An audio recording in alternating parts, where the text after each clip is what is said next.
آله وصحبه وبارك ولا حول ولا قوة إلا بالله.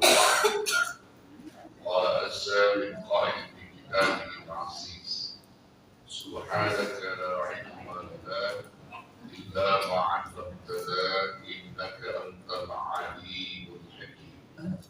اللهم أخرجنا من ظلمات الوهم وأكرمنا بنور الفهم وسهل أخلاقنا بالحلم واجعلنا ممن يستمعون القول فيتبعون أحسنه. اللهم زدنا علما وارزقنا فهما. بسر الفاتحة.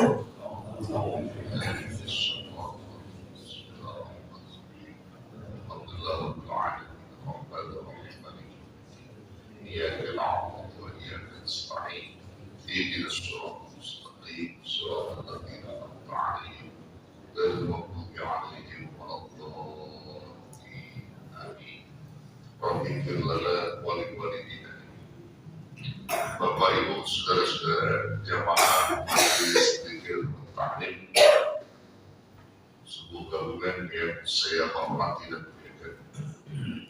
Alhamdulillah di pagi ini kita berkumpul kembali bermuajahah duduk bersama di majlis Rasulullah Sallallahu Alaihi Wasallam dengan niat dan tujuan yang sama, ini untuk menggali, mencari ilmu-ilmu Allah yang semua itu adalah untuk bekal kehidupan kita di dunia dan akhirat.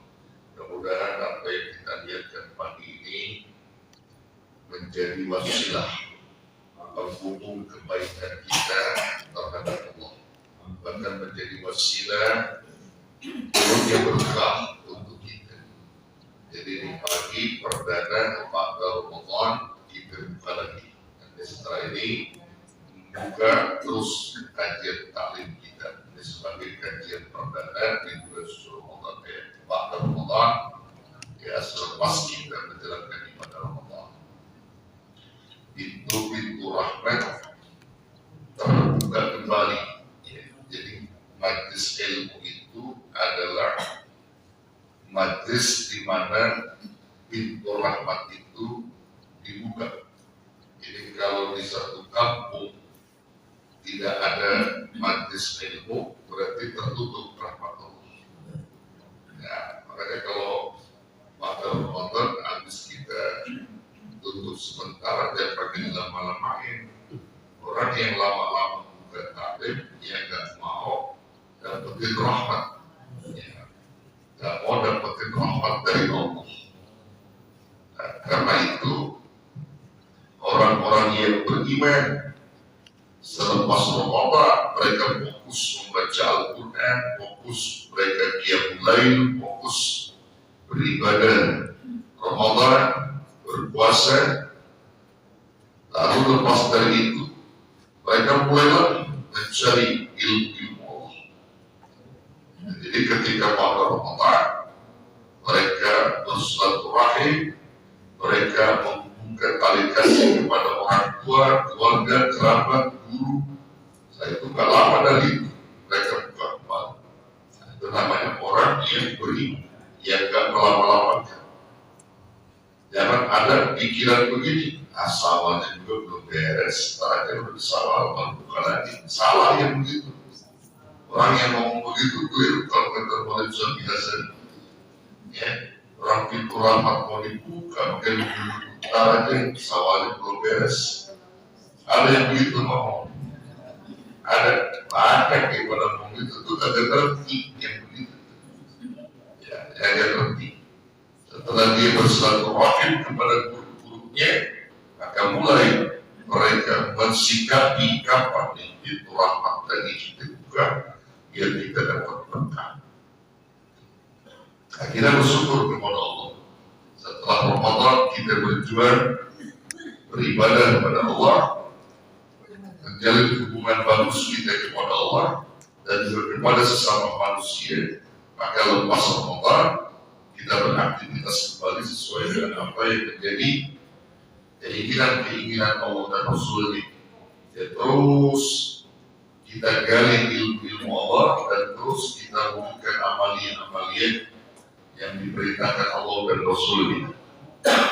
Bapak Ibu, saudara yang dirahmati Allah, karena ini sebagai mukadimah, maka saya belum fokus pada kitab yang kita gali, ya, kitab An-Nasa'i yang belum tuntas kita bahas. Ya, jadi saya ambil mukadimah di kitab ini atau di kajian ini, ya, tentang bagaimana memelihara kesolehan diri kita di hadapan Allah setelah Ramadan. Nah, ini saya mau gali. Ya, Bapak Ibu sekalian, kesolehannya itu jangan hanya fokus di Ramadan aja. Jadi lepas Ramadan, soleh itu terus dijaga sampai ajal menjemput kita. Nah, jadi yang namanya hifdzus shaleh, memelihara kesolehan itu bukan Ramadan doang, bukan. Tapi memelihara kesolehan itu terus sepanjang hayat dengan ibadah. Jadi kalau kita kemarin sudah membangkitkan gairah ibadah kita pada bulan Ramadan, yang begitu semangatnya, begitu kuatnya kita ingin mendapatkan nilai-nilai pahala yang lebih dari Allah, maka sebagai bentuk keberhasilannya itu adalah pasca Ramadan. Jadi setelah Ramadan itu, kalau di bulan Ramadan belum kelihatan orang-orang yang benar-benar soleh dalam pandangan Allah itu yang mana belum kelihatan. Tapi terlihatnya nanti pada Ramadan, setelah Ramadan. Kalau dia setelah Ramadan, dia semangat ibadahnya, jamaahnya semakin semangat, zikirnya semakin semangat, taklimnya semakin semangat, baca Qurannya semakin semangat, sedekahnya semakin semangat, berhasil. Tapi kalau di luar Ramadan, mereka melempem kembali, tidak ada gairah dan ibadah, maka tidak berhasil. Ada satu kaum Arab yang banyak dibawa oleh para ulama kita.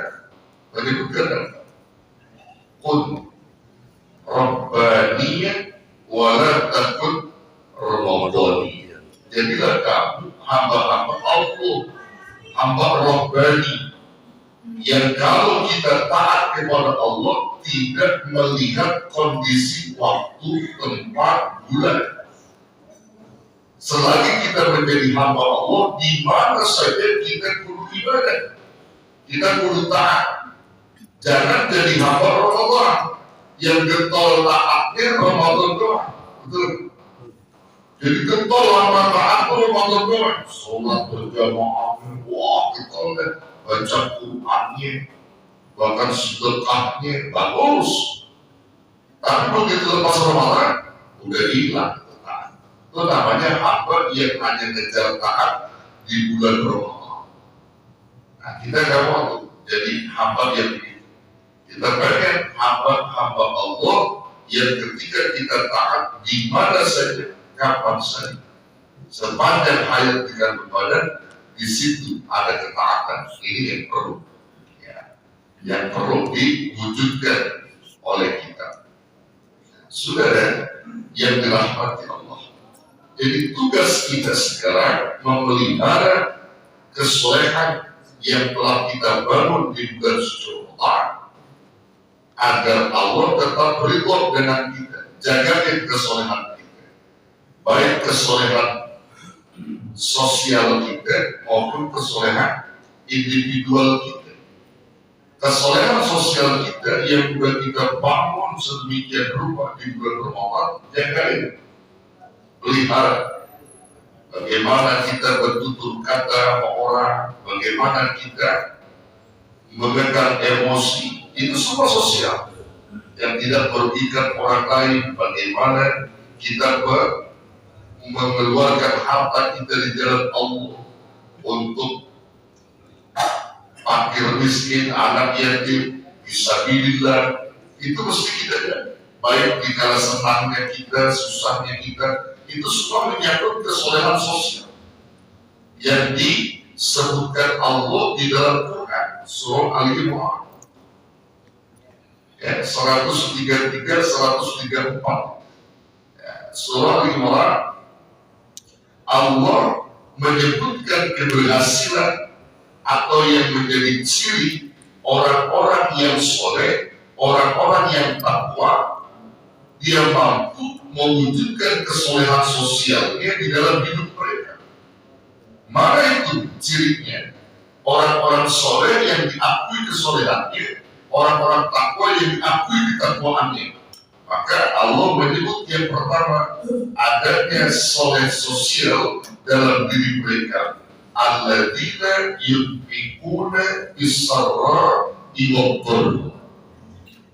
Yang pertama cirinya, mereka orang-orang yang mampu menafkahkan sebagian rezekinya, menafkahkan rezeki yang Allah titipkan dengan bersedekah, baik dikala senangnya maupun dikala susahnya.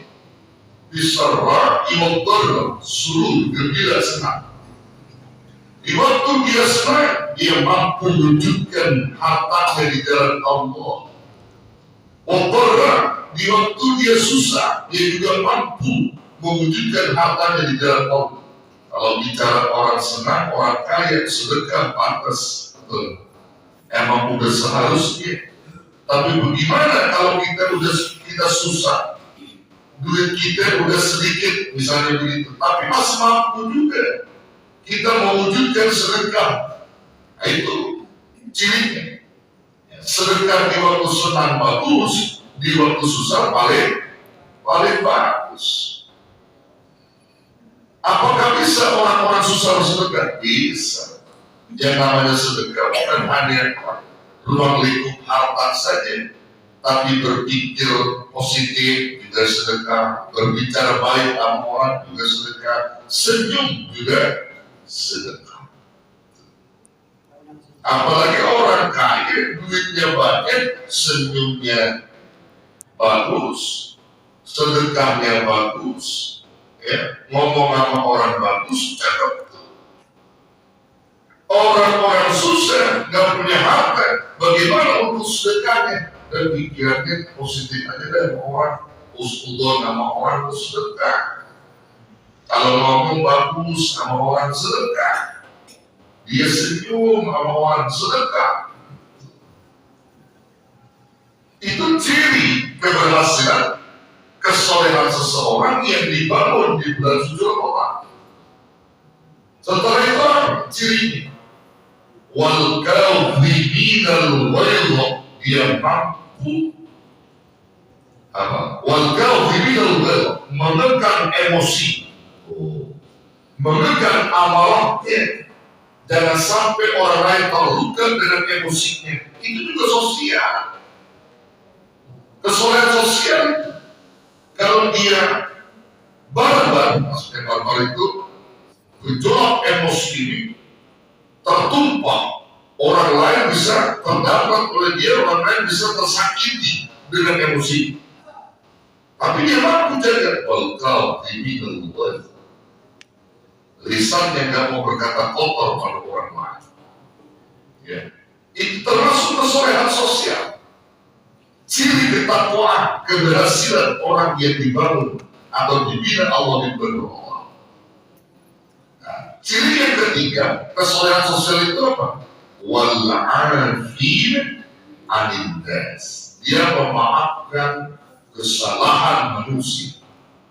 Wal 'afina 'anil nas. Dia maafkan segala kesalahan-kesalahan orang sama dia, baik yang sengaja maupun yang tidak sengaja, baik yang zahir maupun yang batin, dia maafkan. Dia maafkan. Gak ada bagi dia itu dendam kepada saudara. Dia maafkan. Yang sifatnya munkarat dibenahi, artinya dia benahi, dia dakwahi.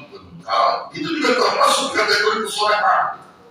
Jadi kalau ada saudara kita berbuat munkar, berbuat keji, ya, perbuatan-perbuatan yang menyimpang seperti banyak ngebohongin orang, banyak melakukan hal-hal yang merugikan orang banyak, begitu. Kita nggak boleh diri. Cara bentuk kesolehan kita menegurnya, mendakwahinya dengan cara pelan sampai dengan cara yang tegas. Itu juga bentuk kesolehan. Bukan berbicara menyakiti, bukan berbicara memalukan, bukan.